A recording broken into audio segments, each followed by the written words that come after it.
चलो। जय श्री केदार मित्रों, बहुत बहुत नमस्कार आप लोगों को। और आज हम देख सकते हैं किसी नदी के किनारे भी आ रखे हैं। आप देख सकते हैं चारों तरफ ये जो बंद नदी है यहाँ पे।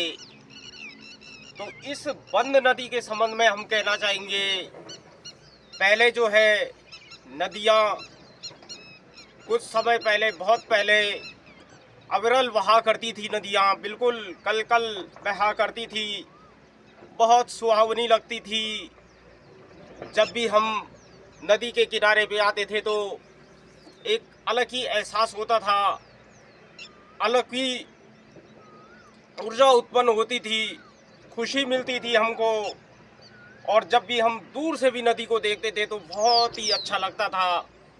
लेकिन आज ऐसा समय आ गया है, जगह जगह जो है प्रोजेक्ट बन चुके हैं, जगह जगह डैम बन रहे हैं, छोटी छोटी विद्युत योजनाएं बन रही हैं। तो जिनके कारण जो है नदियाँ बिल्कुल रोक दी गई हैं और सूखी नदी कह सकते हैं, सूखी नदियाँ हो गई हैं बहुत जगहों पे। तो बहुत ही कह सकते हैं, जितना विकास होता है तो उसी के साथ विनाश की भी शुरुआत होती है। तो जितना अच्छा पहले लगता था, तो आज आने वाले टाइम में धीरे धीरे जो है वो बहती हुई नदियाँ जो है बंद हो गई हैं। तो बहुत ही खराब लगता है। मन जब नदी के किनारे अब आते हैं तो एक उदासीपन उदासीपन जो है मन में आ जाता है। और जो भावनाएं पहले ऊर्जा उत्पन्न करती थी, वो जो है हमको जो है कह सकते हैं कि संकुचित भावना हमारी हो जाती है जब भी नदी के किनारे आते हैं। पहले जब भी जितने भी बार त्योहार होते थे, माघ पूर्णिमा, गंगा दशहरा आदि अन्य कई पर्व होते थे, तो उन पर्वों में जो है हम इन नदियों के किनारे आकर के स्नान किया करते थे। सनातन धर्म में जो है बहुत ही महत्व नदियों का रहा है। जब भी कोई देवी देवता आते हैं, देवरा पे जाते हैं, या जब भी कोई कार्य होता है तो वो देव डोलियाँ जो है स्नान करती थी इन नदियों के किनारे। लेकिन आज ये सूखी नदियाँ हमको मजबूर कर रही है अपनी धार्मिक परंपराओं को तोड़ने के लिए। अपनी जो बरसों से आ रही मान्यताएं थी, उनको हम धीरे धीरे जो है इन सूखी नदियों के कारण जो है खोते जा रहे हैं। बहुत ही निराशाजनक बात कही जा सकती है। विकास तो हो रहा है लेकिन उतना अच्छा नहीं लगता है जब नदियां बंद रहती हैं।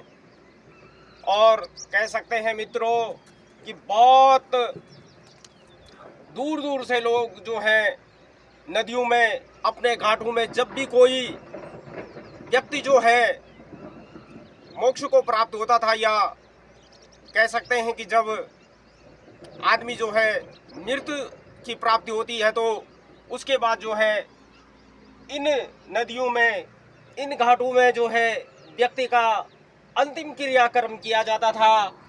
और उस क्रियाकर्म के बाद जो है हम लोग स्नान करते थे, गंगा जल से अपने छिड़काव करते थे। लेकिन आज जब जो है हम किसी के साथ किसी के दाह संस्कार में जाते हैं तो एक बूंद पानी का छींटा मारने के लिए भी हम लोग तरस जाते हैं। तो आज कह सकते हैं कि जितना हम विकास कर रहे हैं उतना ही हम धीरे धीरे जो है अपनी परंपराओं को, अपनी संस्कृति को भूलते जा रहे हैं। और बहुत ही कष्टदायी कहा जा सकता है।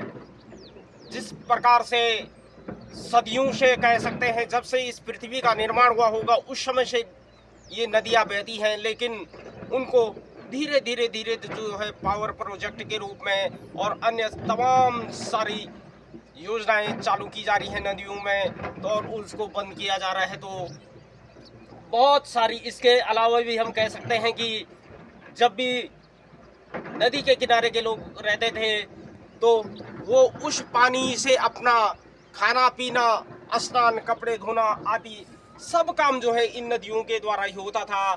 और जिसका भी मकान जो है नदी के अगल बगल रहता था तो वो लोग जो है बहुत ही धन्य अपने को मानते थे। लेकिन आज जो है जब ये नदियां बंद हो गई हैं तो कह सकते हैं कि धीरे धीरे जो है हम लोग विकास की तरफ तो जा रहे हैं, लेकिन अपनी बहुत सारी चीजें जो है हम लोग अपने आप को समेटने में लगे हुए हैं हम, और हम बहुत ही संकुचित होते जा रहे हैं। और आने वाले टाइम में कह सकते हैं कि इसी तरह यदि ये नदियां बंद रहीं तो पता नहीं क्या होगा मित्रों। तो कह सकते हैं कि आप लोग हमेशा मेरे ब्लॉगों को देखते हैं और मैं कोशिश करता हूँ हमेशा कुछ न कुछ अलग ब्लॉग बनाने की। आप लोगों को ये दर्शाने की कोशिश करना चाहूँगा मैं कि हम लोग कहाँ थे, कहाँ पे हैं और कहाँ जा रहे हैं। इस तरह के कुछ अच्छे अच्छे ब्लॉग बनाने की हमेशा मैं ये कोशिश करते रहूँगा मित्रों। तो आज के ब्लॉग के लिए फ़िलहाल इतना ही। बहुत बहुत धन्यवाद।